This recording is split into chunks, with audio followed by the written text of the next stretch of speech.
Hi అందరికీ నమస్కారం. నా పేరు ఉదయ్ కిరణ్. నేను 4th క్లాస్ చదువుతున్నాను. మాది గవర్నమెంట్ స్కూల్, గ్రామం వలసపల్లి, మండలం దేవరకద్ర, జిల్లా మహబూబ్ నగర్. ఆంధ్రజ్యోతి ఈరోజు వార్తల ముఖ్యాంశాలు. ఆంధ్రజ్యోతి పేపర్ మంగళవారం 24/6/2025 గట్టిగా 24/6/2025 అమెరికాపై ఇరాన్ ప్రతీకారం. ఖతార్, ఇరాక్లోని యుఎస్ సైనిక స్థావరాలపై 6 క్షిపణులు సమర్థంగా ఎదుర్కొన్న రక్షణ వ్యవస్థ. గగనతలాన్ని మూసివేసిన ఖతార్, కువైత్. పశ్చిమాసియాలో ఉద్రిక్త పరిస్థితులు. అమెరికా మాపై ఎన్ని క్షిపణులు వేసిందో మేము కూడా అన్నే వేశాం. ఇరాన్, ఖతార్కు ముందే సమాచారం. ఇరాన్పై కొనసాగిన ఇజ్రాయెల్ దాడులు. 15 జెట్లు, 6 ఎయిర్ బేస్ల ధ్వంసం. ఐఆర్జీసీ హెడ్ క్వార్టర్స్ పైన క్షిపణులు. 10ల సంఖ్యలో గార్డుల దుర్మరణం. ఫోర్డో సహా అణు కేంద్రాలపై దాడులు. నేడు రేపో ఫోర్డో వద్ద గ్రౌండ్ ఆపరేషన్. క్షిపణి దాడిలో బద్దలైన హెవిన్ జైలు. ఇరాన్ రాజకీయ ఖైదీలకు విముక్తి కల్పించాం. ఐడిఎఫ్ ఇజ్రాయెల్పై ఇరాన్ దాడులు.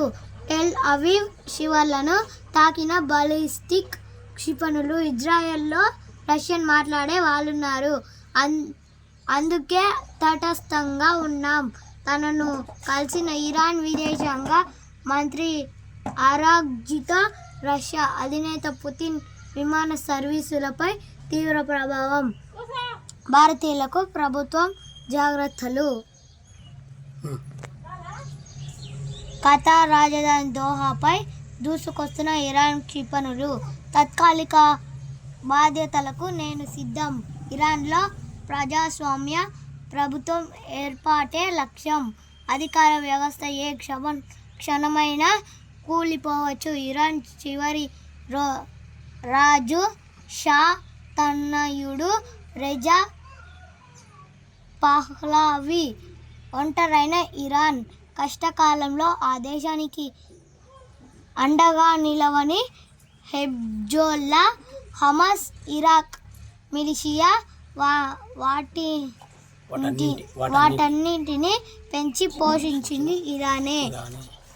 408 కిలోల యురేనియం ఎక్కడ? అమెరికా దాడులకు ముందే తరలించిన ఇరాన్. ఈవీ విమానం వచ్చేసింది. 130 కిలోమీటర్ల దూరానికి రూ. 694 ఖర్చు. అమెరికాలో తొలి ప్రయాణం సక్సెస్. ఆలియా CX-300గా నామకరణం. ఒకసారి ఛార్జింగ్తో 250 నాటికల్ మైళ్ళు. భవిష్యత్తులో గగనతల ట్యాక్సీగా సేవలు.